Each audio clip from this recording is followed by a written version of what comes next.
Assalamualaikum dear students, I hope you all are fine.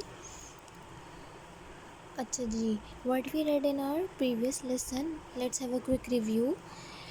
हमने पढ़ा था मैस्कुलिन और फेमिनिन. पेज नंबर 20 पे आपका रिव्यू है. आपको सिर्फ लिस्टिंग दी हुई है. मैस्कुलिन, फेमिनिन और कॉमन जेंडर्स पढ़े थे हमने. मैस्कुलिन क्या होते हैं जो कि मेल जेंडर्स के लिए यूज़ हो नाउन्स, और जो नाउन्स फीमेल जेंडर के लिए यूज़ होते हैं वो होते हैं फेमिनिन. जो होते हैं ऐसे nouns for example doctor, teacher या चिल्ड्रन, जो कि फीमेल या मेल बोथ के लिए हम यूज़ कर सकते हैं, वो होते हैं कॉमन नाउन्स. ठीक, क्या हो गए? Masculine gender nouns, feminine gender और कॉमन जेंडर्स. अब हम स्टार्ट करने वाले हैं. Let's start on new chapter, chapter number 3, articles, which is on page number 21. Articles हमारे होते क्या हैं? आर्टिकल्स होते हैं हमारे एन, अ और द. ये हमारे आर्टिकल्स हैं और हम इन्हें 2 टाइप्स में डिवाइड कर सकते हैं, जो कि इंडेफिनिट और डेफिनिट होती हैं. आ एंड एन जो हैं वो इंडेफिनिट आर्टिकल्स हैं, और जो द है वो डेफिनेट आर्टिकल है. ठीक, आ और एन हमारे कौन से हो गए जी? Indefinite articles. अब आ लगता किधर है? अब ये तो सबको पता है ना कि ए टू ज़ी जो है वो 26 वर्ड्स होते हैं. ठीक, अब इन 26 में से हमारे वॉवल्स कौन से होते हैं? ए, E, I, O, you. 5 vowels हैं हमारे. कौन से? A, E, I, O, U. सब बच्चों ने फोनिक्स नहीं पढ़ा होता है, इसीलिए I have to explain in A, E, I, O, U form. ठीक, अब ए, ई, आई, ओ, यू जो हैं हमारे वॉवल्स हैं. इसके अलावा जो ए टू ज़ी में वर्ड्स आते हैं वो हमारे होते हैं जी कॉन्सोनेंट. कॉन्सोनेंट, ठीक, कॉन्सोनेंट साउंड्स. अब आ जो है वो यूज़ होता है before a singular countable noun.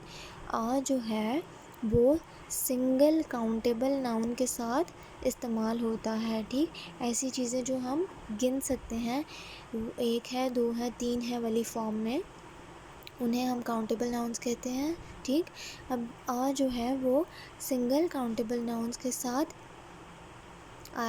आएगा. ठीक, a is use before a singular countable noun. Singular countable noun से पहले आएगा. That begins with a consonant sound. लेकिन शर्त क्या है कि वो कॉन्सोनेंट साउंड के साथ बिगिन करता हो, इनके अलावा जो अल्फ़ाबेट्स हैं उसमें से हो. ठीक, अब एन किसके साथ आता है? एन आता है जी बिफोर ऐसे सिंगुलर काउंटेबल नाउन जो कि वोवल वॉइस के साथ इस्तेमाल स्टार्ट हो रहे हों, सॉरी. ठीक, एन किससे पहले आता है? ऐसे वर्ड्स के साथ या ऐसे नाउन्स के साथ जो कि वोवल से स्टार्ट हो रहे हों, या फिर जिनके स्टार्ट में एच जो है वो साइलेंट हो. ठीक, किसके साथ आएगा? वोवल के साथ, या फिर जिनके साथ एच साइलेंट हो. ठीक, यहाँ पे हमारा एडिशन हो गया जिसमें एच साइलेंट हो जिसके स्टार्ट में. ठीक, I am so sorry, I can't right because मैंने एक हाथ बुक पे रखा है. Silent H. ठीक, साइलेंट हो एच. नाउ अब हमने 2 चीज़ें पढ़ ली.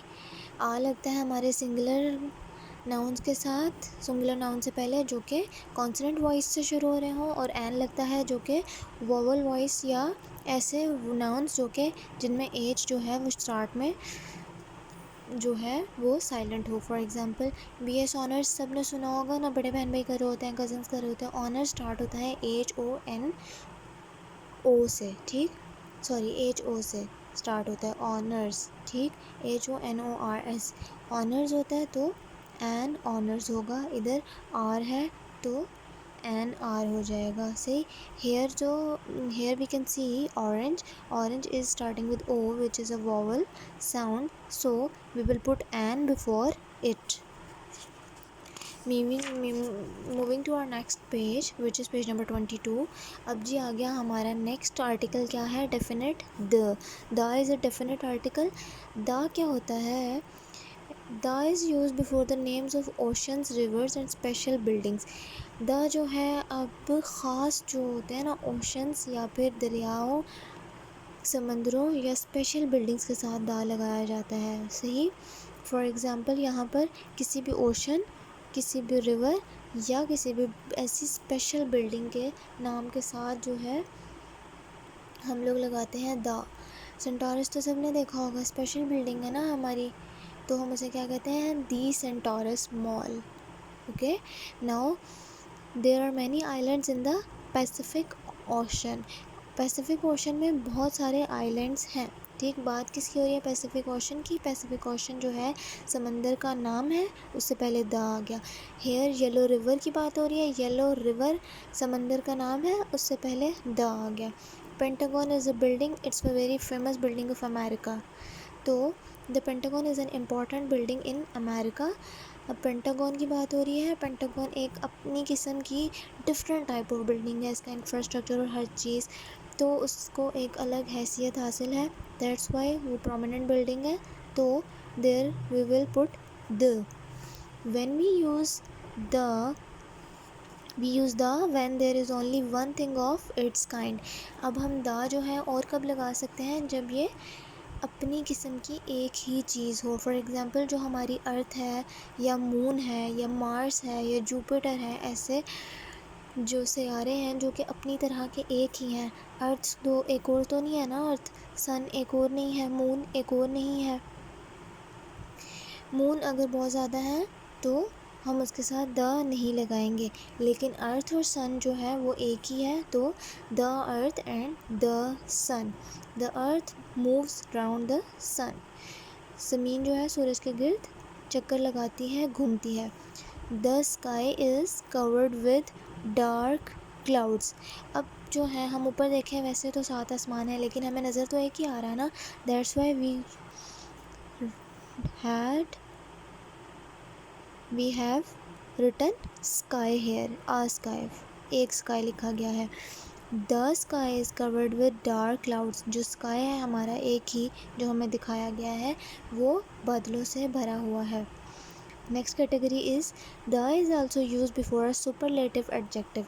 सुपरलेटिव एडजेक्टिव जो कि किसी चीज़ के बारे में बढ़ा चढ़ा के हमें बता रहा हो, ठीक, बताई जा रही हो। जैसे कोई चीज़ बहुत बड़ी है या बहुत छोटी है या बहुत महंगी है या बहुत सस्ती है, इस तरह की चीज़ जो कि उसमें हमें बढ़ा चढ़ा के बताया जाए। जैसे John is the tallest player. ठीक, द टॉलेस्ट प्लेयर, वो सब में से एक ही लंबा चौड़ा होगा, ठीक, उसको द टॉलेस्ट कहा गया।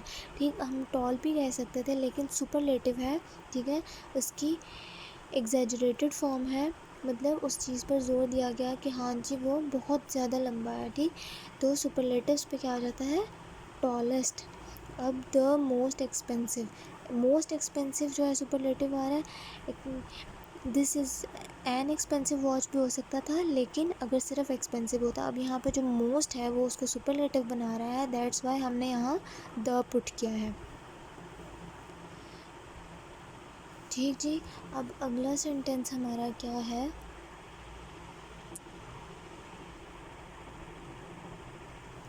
हमारा अगला सेंटेंस है वी। और अगर आपको सम पेजेस जो हैं वो क्लियर नहीं आ सकता है, क्योंकि मैं बुक पे देख रही होती हूँ, मैं वीडियो में नहीं देख रही होती समटाइम्स, तो आपके पास बुक्स तो होंगी, आप वॉइस पे गौर कर लिया करो अपनी बुक के पेज से।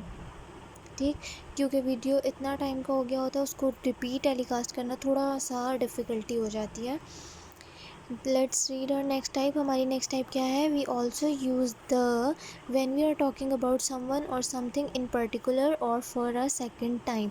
अब हम द कहाँ लगा सकते हैं, जब हम किसी पर्टिकुलर चीज़ के बारे में बात कर रहे हो, हमें पता हो कि हम किस ख़ास चीज़ के बारे में बात कर रहे हैं, ठीक, तब द लग सकता है। और जब हम एक ऐसा नाउन बता दें और दूसरी दफ़ा हम दोबारा उसके बारे में ही बात कर रहे हों, तब उसके साथ द लगता है। ठीक, अब इधर स्टॉप द थीफ, एक ही थीफ भाग रहा है, सबको पता लगना चाहिए, उस थीफ को पकड़ना है। स्टॉप द थीफ, इस थीफ को पकड़ो। रोको, sorry, please lend me the book you are holding. ठीक, अब साफ पता लग रहा है हम कौन सी होल्ड जो हमने की हुई है, उसने जो किताब पकड़ी हुई है वो वाली किताब मांग रही है, तो इसीलिए हमने द बुक लगा दिया, क्योंकि हम वेरी श्योर हैं, वेरी स्पेसिफिक हैं उस बुक के बारे में कि हम इस बुक की बात कर रहे हैं, इधर हम इस थीफ की बात कर रहे हैं। अब mister Lee is holding a story book. Mister Lee ने एक स्टोरी बुक पकड़ी हुई है। She is telling a story from the story book. अब जैसे यहाँ पर हुआ ना कि होल्डिंग जो तुमने पकड़ी हुई है, तो द पहले आ गया, क्लेरिफिकेशन बाद में, लेकिन यहाँ पे क्लेरिफिकेशन पहले है कि जो उसने बुक पकड़ी हुई है, बाद में अब हमें श्योर हो गया कि जो उसने पकड़ी हुई है हम उस स्टोरी बुक के बारे में बात कर रहे हैं, तो हमने दूसरी लाइन में स्टोरी बुक से पहले द लगा दिया, क्योंकि वी आर वेरी श्योर कि हम किस स्टोरी बुक के बारे में बात कर रहे हैं। My father was talking to a man. ठीक, उसके अब्बू एक आदमी से बात कर रहे हैं, मेरे अब्बू एक आदमी से बात कर रहे हैं। ठीक, the man is our neighbour, वो आदमी हमारा हमसाया है। अब हमें पहले फोर श्योर कर दिया कि हम किस मैन के बारे में बात कर रहे हैं पहले लाइन में। ठीक, द नहीं लगाया, टॉकिंग टू अ मैन बताया कि एक आदमी से बात करें। अब वो आदमी हमें पता लग गया किस आदमी की बात हो रही है। अब उस आदमी के बारे में हमें बताया गया है कि वो जो है जी हमारा नेबर है। We do not use articles before the names of games, diseases, days, months, cities and countries। अब ये चीज़ जो है ना हमने याद रखनी है कि हम इन चीज़ों से पहले द नहीं लगाएंगे। ठीक, बीमारी से पहले, गेम्स से पहले, गेम्स के नाम से पहले द नहीं लगाएंगे, द पबजी नहीं होगा। ठीक, और द सेगा गेम्स भी नहीं होगा। ठीक, नाउ गेम से पहले, डिजीज़ से पहले, डेज़ या मंथ्स, सिटीज़, कंट्रीज़ और जनरल प्लेसेस जो आम जगहें होती हैं, इन सब से पहले द नहीं लगेगा। ये चीज़ आपको लर्न करनी पड़ेगी, याद रखनी पड़ेगी। गेम से पहले डिजीज़, डेज़, मंथ्स, सिटीज़ और कंट्रीज़, उसके अलावा जनरल प्लेसेस के साथ द नहीं लगता। बीमारियाँ, दिन, मंथ्स, सिटीज़ शहर, कंट्रीज़ ममालिक मुल्क जो होते हैं, मुल्कों के नाम से पहले दा नहीं लगेगा। और जनरल प्लेसेस मतलब जैसे भी कोई भी जगह है, जैसे महल्ले हैं, बाज़ार हैं, जनरल जो चीज़ें उनसे पहले दा नहीं लगेगा। ठीक, I like to play badminton, badminton game का नाम है, इससे पहले दा नहीं लगा। The patient died of cancer, cancer बीमारी का नाम है, that's why we haven't put the before. Next thing is today is Sunday, दिन का नाम आ गया, मंथ का नाम आ गया तो दा नहीं लगा। हेयर कंट्री का नाम आ गया तो दा नहीं लगा। अब Shanghai is a modern city in China, city से पहले भी दा नहीं लगा और कंट्री से पहले भी दा नहीं लगा। The man was sent to jail, अब जो जेल है वो जनरल प्लेस है ना, बहुत सारी जेल्स होती हैं, इसीलिए जेल से पहले हमने द नहीं लगाया। अब इधर जो है Mrs Lee drives her son to school every day. अब कौन से स्कूल की बात हो रही है, हम स्पेसिफिक तो नहीं है ना, ये जनरल प्लेस होगी ये भी, तो इसीलिए स्कूल से पहले भी हमने द नहीं लगाया। ठीक है, अब आप लोगों ने एक्सरसाइज नंबर 9 जो है वो ख़ुद सॉल्व करना है, और एक्सरसाइज सिर्फ एक ही एक्सरसाइज है, तो आई होप कि मुझे क्वेश्चन सॉल्व करके ना देना पड़े, कि आप लोगों को पास एक वो जो सवाल मैं स्किप करूँगी वो भी आप प्रैक्टिस में ही करो। But let's have a quick solution. Fill in the blank कैसे करनी है जी, आ एंड दा पड़ा है, ज़ाहिरी बात है उसी से करेंगे। ठीक है, जहाँ पर हमें लगे कि हमें द आ या एन नहीं लगाना चाहिए, ना हमारे both of the indefinite articles लगेंगे ना डेफिनिट आर्टिकल्स लगेंगे, तो हम सिंपली डैश लगा देंगे। अब हमारा सेंटेंस क्या है, Betty is married to dash American living, American living. अब इधर अमेरिका की बात नहीं हो रही, किसी अमेरिकन की बात हो रही है। ठीक, तो यहाँ वोवल आ गया, हम क्या लगाएंगे, एन लिविंग इन सिंगापुर। बेटी की शादी हो रही है एक अमेरिकन बंदे से जो कि सिंगापुर में रहता है, सिंगापुर कंट्री का नाम है, तो उसके साथ कुछ भी नहीं लगता ना, दा लगता है, नहीं लगता, तो simply a dash. Other question you have to solve by yourself, I hope you people will do that, और मुझे पता है कि आप लोग कर सकते हो, इसीलिए मैंने आपको ये लेसन्स दिए हैं, क्योंकि मुझे पता है कि आप लोग कर सकते हो, आप लोगों का इतना इंटेलेक्चुअल भी है और कैलिबर भी है। जब तक हम खुद प्रैक्टिस नहीं करेंगे हमें नहीं आएगा। मुझे ये आते हैं, मैं आपको सॉल्व भी करके दे सकती हूँ। प्रॉब्लम इज़ कि आप अपने हाथ से खुद सॉल्व करें। You have to do by yourselves, क्योंकि फिर हमारी प्रैक्टिस कैसे होगी, टेस्ट्स कैसे क्लियर करेंगे, पेपर्स कैसे होंगे, और अगर हमें कुछ कभी लिखना पड़े तो हम वो अपने खुद से कैसे लिख सकते हैं। ठीक, जब तक हमारे हाथ से चीज़ गुजरी नहीं होगी, अनटिल और unless we haven't done by ourselves और प्रैक्टिस ऑन द आर्टिकल्स, तब तक हम खुद नहीं कर सकते। ठीक है, I hope you people have done your previous exercises also, and take care of yourselves. Meet you in the next meeting. Till then, Allah हाफिज़।